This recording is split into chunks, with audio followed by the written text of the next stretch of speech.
Right,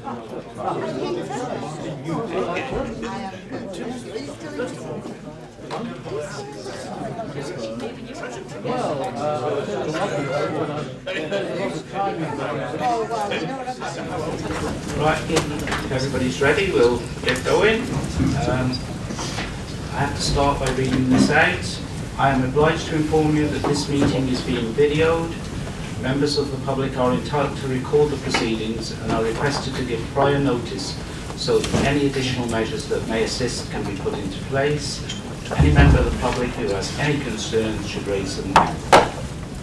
Thank you. So, item 1 is apologies for absence, and Councillor Joyce Barrow has given her apologies. Item 2, disclosable pecuniary interests. No. Right. Item 3, the minutes. They're not available yet, so they'll come to the next meeting. Due to the weather, there's going to be hiccups in the system, but they will come to the next meeting. Item 4, public question time. No public questions. Item 5, member questions. No member questions. Item 6, scrutiny items. It's the chair.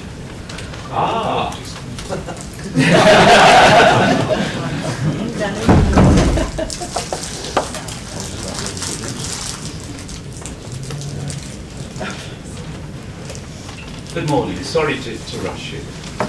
Take your time. Thank you very much. I do apologise for being late, everybody. I am on circuitous route. It's all right. I'm in trouble as well. My phone's going. Okay. Well, you obviously rushed through the first part of the agenda. So, without further ado, can I present the report on the Environmental Maintenance Grant Task and Finish Group. You'll notice in your papers that rather bizarrely, it says the meeting took place in April. In fact, it took place on the 16th of November. So it says somewhere April, which is rather confusing. Basically, you have a very full report in front of you, Cabinet.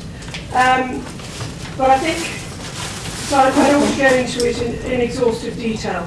But just by way of introduction, this was the first attempt that was made by any of these overview scrutiny committees to carry out a task and finish investigation just in one day.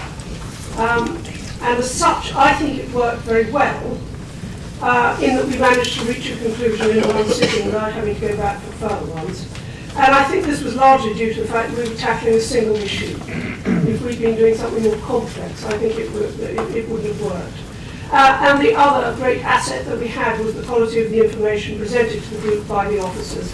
And for that, I would particularly like to thank Steve Brown and his team and Kate Garner, because they put in an enormous amount of work to provide us with a very comprehensive set of information. So I would, on behalf of the Task and Finish Group, like to thank them very sincerely for all that, and particularly Kate for her facilitation skills, which were much needed by the time we came to discussing all this.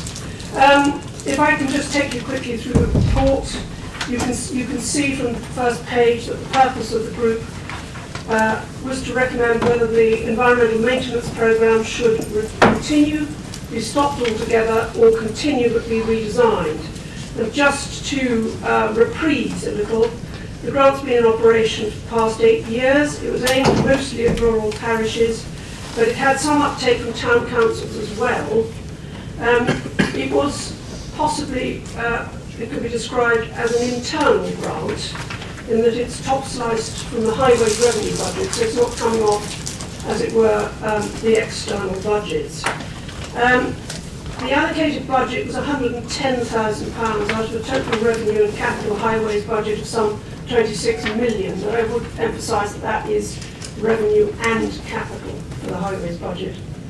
And over the last year, because of the fact that the grant was rather better advertised, the number of applicants jumped to 96 from 72. And the budget was raised accordingly to 152,000. Applications were actually higher than that, but 75% of them were funded, which is how this 152k was reached. With regard to the methodology used by the Task and Finish group, you'll see the questionnaires were sent to all town and parish councils, regardless of whether they received a grant or not. 51 responses were received, and there was feedback at 5.2 on page 4. We held a limited number of interviews with clerks of parish and town councils that received the grant, and you can see those in 5.3. Representatives of councils, parish and town, a community organisation, and an actual lengthsman, who was also a parish councillor, and provided the environmental maintenance input for 3 parish councils, came to the Task and Finish group and joined us for a 90-minute question and answer discussion, which I have to say was immensely useful. And you can see a summary of that discussion at 5.5 on page 7. Having received evidence, we then spent a lot of time discussing it, and the conclusions which we reached were then translated into recommendations, and those are shown at 5.7 on page 6. We recommended in the end that the grant should continue, but we appreciate the strain this puts on the highways grant, and we felt that it should be on a reduced budget. And we felt that it was important that funding for this programme was very much contingent on adding value to the highways, to Shropshire Council's own highways maintenance budget, so needed to be developed in close consultation with highways officers. We didn't want any of this scheme being directed in ways which were not going to be of assistance to our own highways people. It was also considered that the grant should no longer be available to larger urban town councils which had capacity to raise funds for themselves, and to which, to be frank, the grant makes relatively little difference. And we felt that better value for money could be achieved by limiting the grant to rural parishes and the smaller towns. And we were also conscious that, possibly due to rather vague criteria for use of the environmental maintenance grant, some parishes were using it to top up their own core budgets, which really was not desirable. So to counteract this, we felt a scoring system should be introduced to provide added value to the core grant, and that parishes and town councils should be encouraged to contribute either through match funding, use of volunteers, or work experience placement. And we needed to have evidence of economies of scale, which worked well in some places where they were doing joint commissioning of one contractor by a number of parishes. We felt the application criteria were very vague. They needed to be much clearer to ensure high quality applications. We needed a much more robust approach to monitoring how the grants are spent, and we felt that parishes and towns should produce an annual report of the work that's been undertaken. We were also conscious of some anomalies around health and safety and insurance, and we felt that guidance from the council would be helpful on these issues. We also felt that to make the awards rather more meaningful, they should be made over a 3-year period, to avoid the bureaucracy involved with annual applications, which I know fell heavily on one particular team within the council, the community engagement team, and I think we felt we needed to avoid that if we could. And this we felt would enable better evaluation of the effectiveness of the work. And we felt that the programme should be reviewed in year 2, and a decision made about future continuation of the scheme made in year 3, which at least would give a 12-month period of notice if it were decided to withdraw the grant after 2 years at that point. So, taking all these points into consideration, the group decided that to recommend that the grant be reduced, cut in half to 75k per annum, and with no possibility of increase, and that the maximum grant awarded per council should be £1,500. We felt this would make the task of match funding more achievable, particularly for large parishes covering wide areas with small populations, which really don't have the capacity to raise a lot of money in precept. The grant recipients felt that the benefit gained from the grants extended well beyond just the basic maintaining verges and clearing gullies. They felt that local people particularly appreciated the ability of the Environmental Maintenance Officer to respond rapidly and flexibly to issues raised by the parish and town councils, when very often that wasn't possible for Shropshire Council's own highways maintenance team to get out as quickly. They also pointed out that swift action by the maintenance officers often forestalled problems, which if left could mean more serious problems for highways and more expensive problems for highways to deal with in a day-to-day. Finally, I think you'll be pleased to know I'm now going to close. I would draw your attention to the conclusions under item 7. In making these recommendations, the Task and Finish Group acknowledges that the Environmental Maintenance Group helps mitigate the view in some areas, and particularly in rural parishes. The Shropshire Council doesn't pay a great deal of attention to them and is not particularly interested in helping them to meet their needs because they're not large enough. In this case, they feel that Shropshire Council trusts them to set up and deliver their own environmental maintenance programme, whilst obviously understanding that this comes in a climate of serious budgetary constraints upon the Council. We picked up from our contributors that the rural parishes and the market towns particularly appreciate the difference made by the work of their medicine. There's no doubt that their loss would be keenly felt in those areas. And I'd also just pick up the point made in 7.4 about the importance of good communication and cooperation between local councils and some of the different Shropshire Council services, and in this case specifically between local councils and their area highways officers. In a lot of cases they have very good relationships with their area highways officers. In others it isn't so good, so it is just something to bear in mind, I think, because it doesn't cost anything, and good cooperation between the two can only add value and help speed up the solution to the environmental maintenance problems, particularly in harder to reach areas. So that is my report. Obviously, if there are any questions, I'm happy to answer. Okay, thank you very much. Very detailed. Roger. Fairly quick, Chairman. Congratulate Celia on the way it was conducted. I know members of my group congratulated her as well, but congratulate on the way it was done. Also support the recommendations. I think it is a double win for the council. You get local accountability, and you also get all the added value that a number of parishes add to it in match funding. So I would hope that in the new financial strategy it is taken account of, and actually this money is included in it, because it is a win-win situation doing this. Would have wanted more, understand the situation, but support everything that the scrutiny committee came up with, and I hope it can be incorporated in the future strategy. Councillor Davenport. Yes, also, Cecilia, thank you very much for that very detailed Task and Finish Group on this. It's something that I've been involved in for the amount of time it's been running. But at the moment, I think we'll just need to accept your report. I'd recommend to the Cabinet that we look at this in more detail before we bring it back to full Council.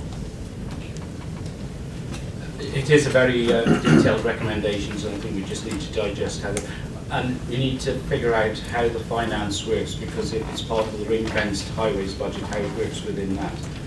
So I think we should note it today. Councillor Chapman-Lee. Yes, thank you. I just wanted to briefly come in. I'd also like to congratulate the Task and Finish on the work that's been done, and urge Cabinet colleagues not to lose the learning that's come out of the Task and Finish group. Particularly interested in the points made around more focused reporting and potentially looking at the grant being extended over for more than 1 year. To me, it's very reflective, this whole approach is very reflective of the approach that we adopt in adult social care around encouraging the voluntary and community sector to take an asset-based approach to their resources and to build resilience within communities.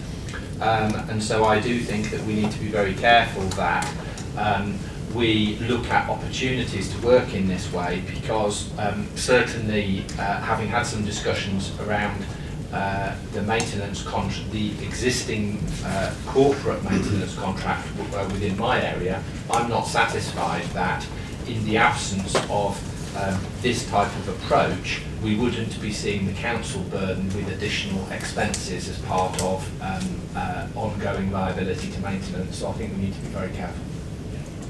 Well, I think that's the way forward. We'll take this away and we'll look at it in detail. And when we start doing the budget considerations next year, it'll become part of the package of what we do in January. So is everyone content that we note the report? Yeah. Okay, thank you very much indeed for your work. Thank you. Right. Moving on, item 7, setting the council tax base. David. Yes, Leader, thank you.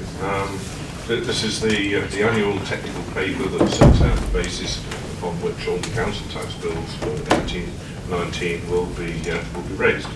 It is, I know it's also on the agenda for council tomorrow, and no doubt will be the subject of debate there, so I'm not going to do anything today other than just move the report. I've been asked by one or two people whether the recent decisions around council tax and who should get various subsidies, etc., make any difference to the council tax base. So I'm asking Mr. Walton to confirm that it doesn't, and in fact town and parishes should end up better off as a result of recent decisions. Yeah. Do you want me to? Yeah, Just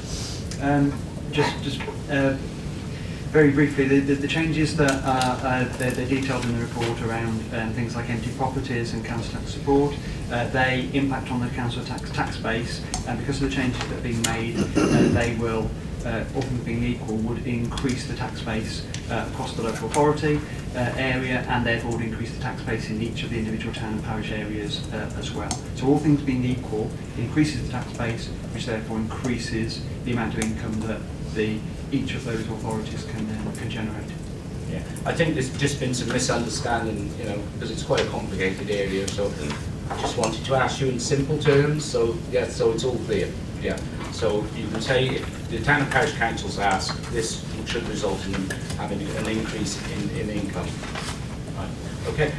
I don't think there's much to say other than, is everyone happy to accept that report? Okay. Thank you. Item 8, financial strategy, we're going to leave till the next meeting, I believe. Yeah. Oh, now we get into the interesting bits. Item 9, Shrewsbury North West Relief Road. Start with Councillor Davenport. Thank you very much. In front of you, you have the business case for the North West Relief Road. You can't say that we've not taken our time in bringing this to you. In fact, talking to past and present members, it's been talked about for 50 years, so we've thought about it quite. So a refreshed business case will allow Shropshire Council to put the concept of the North West Relief Road into present day setting, where such initiatives as the Shrewsbury Integrated Transport Package and the Oxford Link Road are now programmed for delivery in the next 5 years. The completed business case is required to be with the DFT by the 22nd of December. And this seeks Cabinet approval. I just must point out at this stage, this has cost close on £1 million to get to this stage, to be able to get to the DFT, and this came from the lab, so no money at this point has been spent by ourselves. Obviously, if this does get approved by the DFT, which we'll know in spring 18, then we will have to bring it back to Cabinet and also full council, which the cost then would be somewhere in the region of £105 million. But I think this best describes why it's going to help Shrewsbury and Shropshire, and indeed the outlying villages and hamlets. It's probably on page 6, when the specific objectives are to reduce traffic congestion, to improve connectivity between the north and west of Shrewsbury. But actually I think that's for everybody throughout Shropshire and throughout Shrewsbury. to improve the reliability journey over times, to reduce unforeseen delays, which we are experiencing here, and many other towns in the country, but we are trying to do something to mitigate this, to reduce the amount of traffic, wrap runs on unsuitable rural roads, back to our hamlets and villages that are under stress at the moment, to improve the efficiency of Shrewsbury transport network for all models of transport, all modes of transport, to improve the resilience of Shrewsbury transport network, to enhance the benefits of the Oxon Link Road integrated transport plan schemes, to reduce the number of people killed and seriously injured on roads in Shrewsbury, and also to improve the air quality that builds up in the centre of Shrewsbury. I've actually spoken to Friends of the Earth on this, had meetings with them. Well, there's somewhat of a disagreement between them and myself, but actually I do think this will reduce CO2 emissions within the town. So I have got Matt Johnson, who I have to say he's not been working on it for 50 years, but he's here to answer questions on the North West Relief Road, who's put an awful lot of work into this, and clearly it's our biggest, largest application for a road extension in Shropshire years and decades ago. Okay, thank you. Nick Bartley. Thank you, Leader. Can I just speak as a local member representing one of the divisions north of Shrewsbury, and Councillor Leslie Picton is another, and Councillor Ed Potter as well. The environmental impact of motorists understandably using the wrap runs, which they really have to use at the moment because there isn't any alternative, should not be underestimated. It's an enormous problem in Ryton and Baschurch, but it is also in Fitz and Montford Bridge and the Nesses and so many other rural villages. And whilst of course we have to look at the environmental impact of the road itself, we should not underestimate for a minute the environmental impact of doing nothing, because it really is pretty bad, and of course it's going to get worse. Traffic's growing at something like 15 or 20% in the last few years. In Baschurch for sure it's risen by that degree, and the villages and the lanes are clogged up throughout most of the working week with traffic at the moment, and if we can get this road built it will be an enormous benefit to large parts of North Shropshire. Thank you, Leader. Okay. Anybody else? I thought you were going to sit quiet for a minute. Right, Roger first, then Alan. Thank you, Chairman. This is a conundrum, and I think for myself, on balance, I'm not going to oppose this. I think we need to decide, need to know whether government is going to support it or not. There's a lot of opposite time tied up in answering queries, looking at possibilities, making decisions on how to tackle the problems inside Shrewsbury and outside Shrewsbury. Not sure if government will support it or not.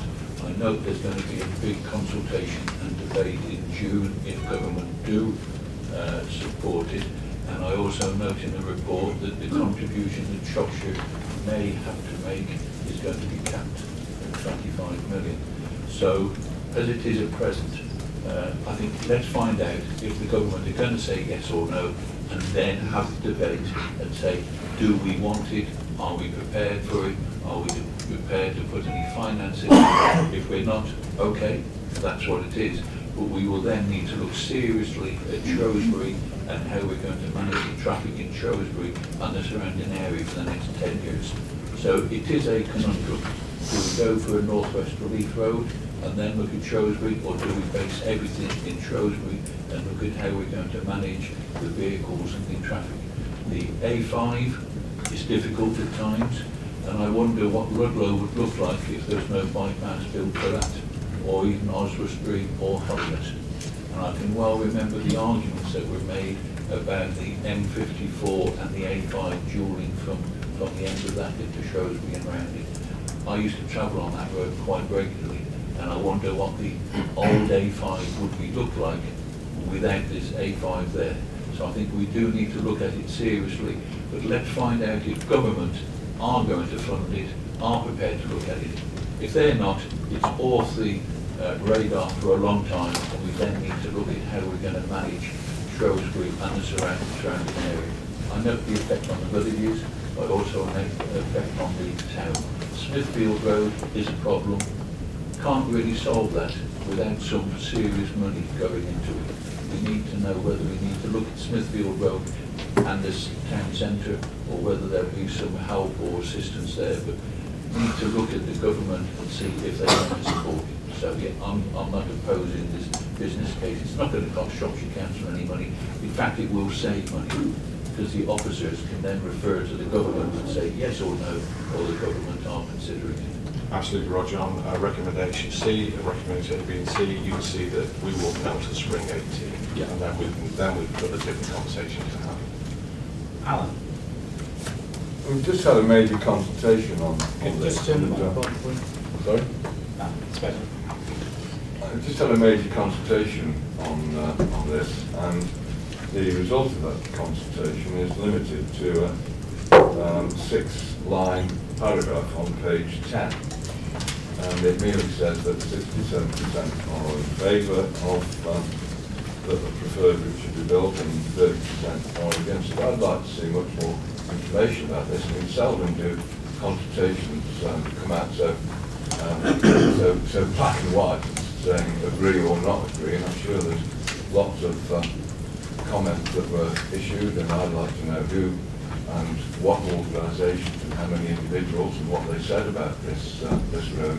Whilst the consultation seems to be pretty meaningless at this point, and perhaps that's the sort of response that we'll expect to a consultation of this council. But is there anyone here that can give a little bit more substance to this paragraph? I'm going to bring Matt into this, but just be assured, if we do get awarded this grant from the DFT, we will have to go out to consultation again. But Matt?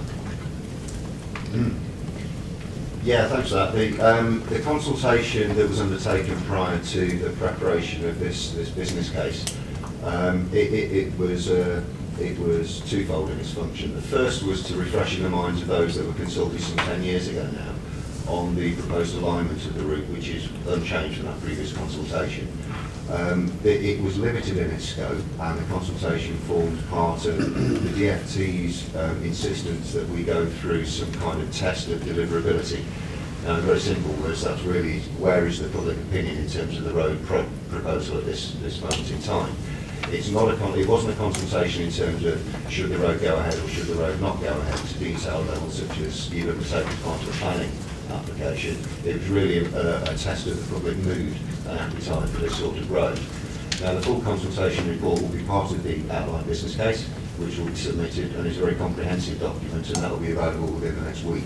Unfortunately, at the time of speaking today, we've not got that report prepared yet.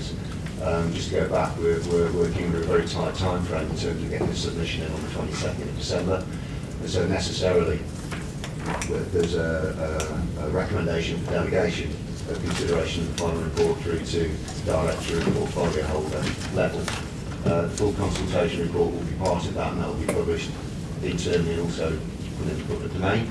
To pick up Councillor Davenport's point, if there is a positive indication in the new year from DFT, if you like, we go back to square one again. At that point, we continue to engage with landowners, with major stakeholders, lobby groups, pressure groups, etc., in anticipation of what would be then potentially a full planning application. And at that point, there's further consultation of the statutory requirements. We're also looking within the programme at a period of effectively standstill should this be called in when public inquiry held. So it's certainly not comprehensive and complete in terms of consultation at this point. So we've constructed a business case, and we're submitting that business case without any cognizance of what the nature of the details of the consultation are, other than as a general feeling that it should go ahead. basically. I think That's it what would be we unrealistic said. to present 100 different sort of versions of what could or couldn't happen to the public. I think it is a in principle, do you agree with it or not? Because when I talk to the public, that's how I get the response. They're either for it or they're against it. So I actually think the way that the consultation has come forward is pretty straightforward and that is necessary for what we've done so far. Now, I do accept that once, if we get funding from the government, a whole new ball game comes into play then about how exactly what we do and how we do it and the timescales, etc. But I think for the moment, the public are clear that 2 to 1, they're in favour of it. Yeah, but what has happened is that nothing that's been said by the public has impacted in any way on the business case that's been put forward. There might have been a host of extremely useful suggestions or negative or positive or whatever. And I'm just asking whether any of that has been taken into account in the development of this business case, apart from anything else. I don't know, Matt? Just picking up on the point in terms of adapting the final design and specifications of any future road. The consultation today was, as Councillor Nutting correctly said, on the principles of delivering a piece of infrastructure. The point at which we start going to final designs is where we acknowledge the concerns that we've already had expressed initially from certain groups, landowners and stakeholders. There are a number of design changes that could be made in the fullness of time as part of the final design. And that would acknowledge more formally input we've had to date. As I say, the full comprehensive consultation report already starts to show the direction of travel in terms of the sort of areas that people would wish us to address in design terms. And as I say, it's certainly not a fait accompli in terms of the design specification of the road at this point. All I can say, Alan, if you want more detail, I'm sure behind the scenes, Matt and all the transport officers are more than happy to discuss with you exactly what's going on. But the upfront figure is that 2 to 1, people are saying, in principle, they're in favour. I think that, yeah, I went into the showroom, the shopping house was there, Shrewsbury, when he did the consultation part of this, and nearly everybody coming into that shop at the time were of a positive vibe for this, and I think there's far more useful to come out of this road than any negative points. Clearly there's some always, but I think this would be good for Shrewsbury in general. David? Yes, thank you, Leader. I think for me this is not just a Shrewsbury issue, this is a whole Shropshire issue, and particularly the north and east of Shropshire. We are, and we want to support, for example, the development of hospital facilities at Shrewsbury. But if you're coming in from Market Drayton, it can take you certain times of the day, anything up to 90 minutes just to get into the hospital car park and get parked, which is absurd. This morning coming in, you reach the Battlefield roundabout and the queue stretching back up the A49 just to get down to the A5. It is horrendous. There's absolutely no doubt in my mind that constructing this road will ease the problems of Shrewsbury, and the knock-on effect for those coming in from the south will be better because they'll no longer be faced with this great stream of traffic trying to get around the A5. To me, it's a no-brainer, provided, of course, the money can be made available. I think it's straightforward. Quickly, I did have another point. go on, quickly. Much of the comment I've received has been about the environmental aspects, and this report says that those may have been mitigated, although some would disagree. But many of the comments have been about the way in which this the funding will pan out in terms of the Shropshire Council contribution. I see that's dealt with on page 14 of the report, but it doesn't say very much about where this money, the capital is going to come from. Is it further money that's going to be borrowed by the council or put in the enormous pot that, or empty pot at the moment, that's going to need filling at some stage in the next few years? What are the plans for the 25 million finance that's going to be required for our contribution if this goes ahead? I don't think we've got that far. I think we're waiting to see where we get with the government, that there are options available. We could fund it internally, or we could use the Public Works Loan Board, or whatever. but there are options available to us, but we don't need to make that decision at this point in time. Just finally, you do give an assurance that it's completely watertight, that this is going to come back. We are not making a decision on going ahead with the North No, no, West no, because no. If we get it will the be funding, independently it will be assessed by the forward. government, and it will come back towards any further movement, and that will also be subject to an enormous consultation exercise with the public. All we're approving today is the business case to go to the DFT by the 22nd of December. If we do a full business case, but again, if we are to win this amount of funding for this road, which I'm told we do, because we go through this area, and that will start again. The only other thing I would say, there has been confusion in the mind of some members of the public who are saying we should be using the possible capital contribution that may be needed for this to fund things like adult social services. And I know you're aware of this, but they are two different pots of money. There is capital money and there are revenue money. And we're pushed for revenue money. Capital money is dealt with in a different way. And if we did or didn't do this, would not affect the adult social services bill that we receive each year. The two aren't related, and the way money is dealt with by the council, even if we do this, it will not affect adult social services. Spending money here on a capital contribution to this will not take anything away from our revenue account, and people need to be clear about that. It does not affect social services in any way. Right, you've got the report, you've got the recommendations, and basically it is, as Councillor Davenport said, just a question of application to government now. So everyone happy with that? Okay, so agreed then, thank you. Item 10, Shire Hall redevelopment and refurbishment scheme. Councillor Talman. Thank you, Leader. This report obviously refers to the very building we're discussing this paper in today. We're in a 1960s building which is well past its sell-by date. Just for, you can ask any of the staff who work in it, conditions are not great. Single glazed windows, you either cook or you freeze. The heating is inconsistent and uncontrollable, and the energy which we are wasting is about 53% of our total bill, which comes to about 150 grand a year. Excuse me, a year. This paper sets out the opportunities to partly refurbish or completely refurbish the building, and we've also considered demolishing and moving to a fresh site, but the preferred options are set out in the paper ahead of you. The benefits of refurbishment here are well documented.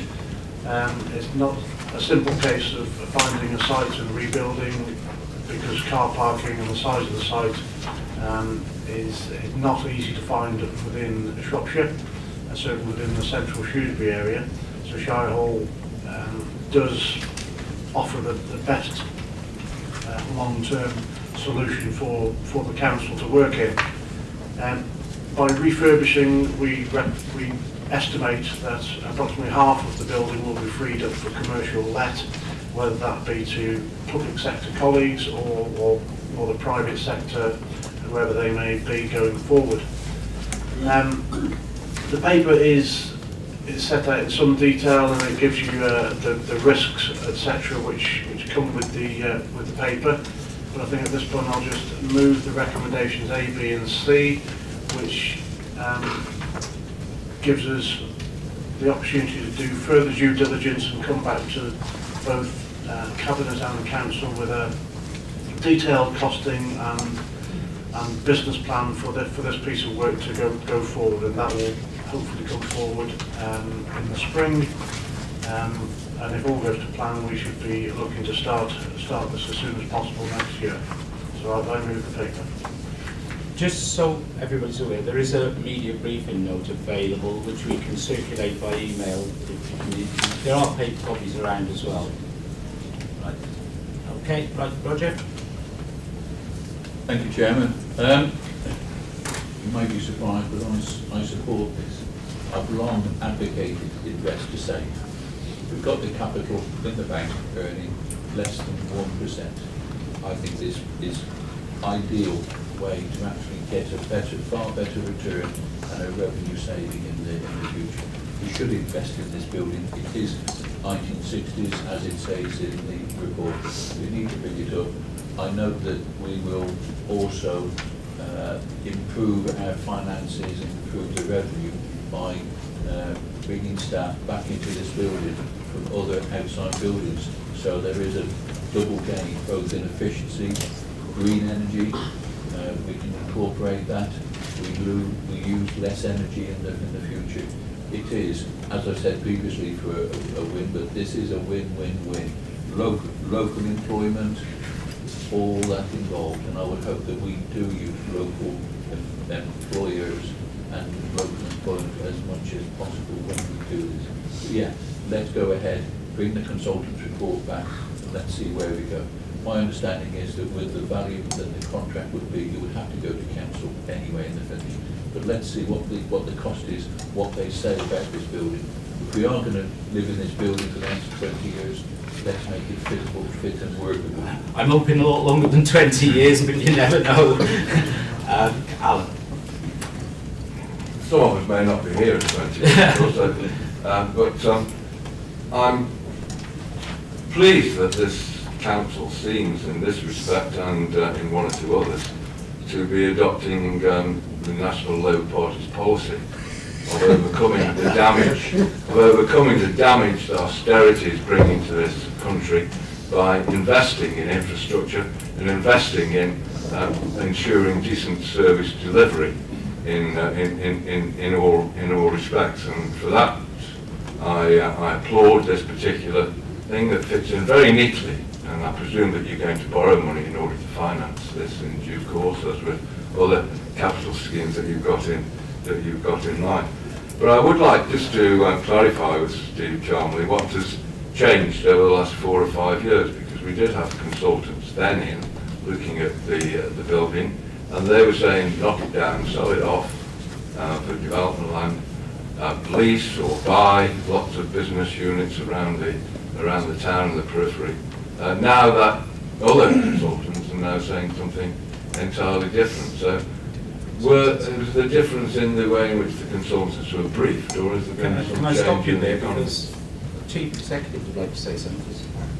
No, Alan, I don't know where the confusion's arisen, but there was an opinion, but that wasn't based on consultant advice. We didn't employ consultants to look at the building. Not since I've been here as Chief Exec or in my time here, so that goes back 6 years. Hasn't been looked at as it recently has by consultants. It hasn't been looked at by consultants previously in the last 6 years. Okay, well, I thought there had been reports that would come before as I inspected that those were being done by some people that knew what they were talking about. But nevertheless, it was the policy to get out of here ASAP, knock it down, and we've seen all sorts of removal businesses profiting from that policy, and no doubt some estate agents and obviously the owners of certain business units around the town. But what has changed between then and now, because most of the people that took part in that previous decision are around this table, and this is a complete about turn and change of policy. I wouldn't say there were many of the people around the table here now who were party to any decision 5 or 6 years ago. There's quite a number of new faces here. There are a significant few. A significant few. I'm not sure what that means. Anyway, Councillor Chalmley. Well, that's possibly a significant few, I'll fill you in. I think the world has changed in the last 4 or 5 years, as we're all well aware, financially and digitally, and the way we work. That is not going to change in the next few years, because digital transformation will only enhance the way we need to network and work as a council.